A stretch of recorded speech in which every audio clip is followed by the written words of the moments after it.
Көзінде оты бар қазақ қыздары жайлы шетелдік саяхатшылар жазбаларынан.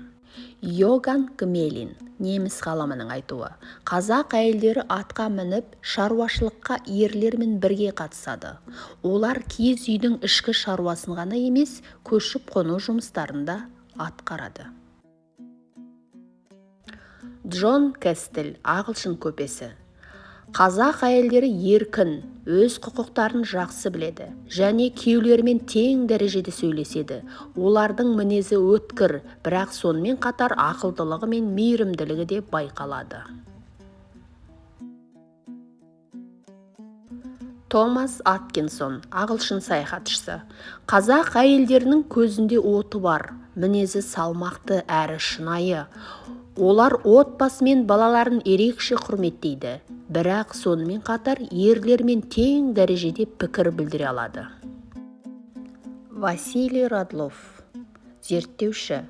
Қазақ әйелдері балаларына тәрбиені аналық мейіріммен беріп қана қоймай, оларды шынайы өмірге дайындайды.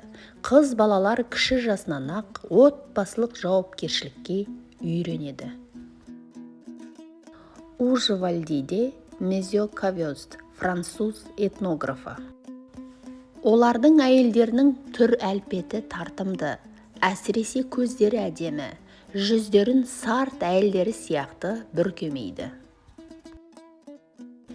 Александр Левшин, орыс зерттеушісі.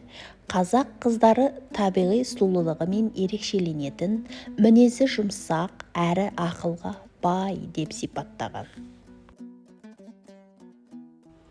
Шохан Валиханов өзінің еңбектерінде қазақ әйелдерінің басқа шығыс халықтарына қарағанда еркіндеу екенін, өз пікірін ашық білдіретінін және отбасы менен қоғамда белгілі бір ықпалы бар деп жазған. Қазақ жеріне келген көптеген шетелдік зерттеушілер қазақ қыздарын табиғи сұлулығыменен, ақылдылығыменен, батылдылығыменен және еркіндікке ұмтылысыменен ерекшеленетін тұлға ретінде сипаттаған.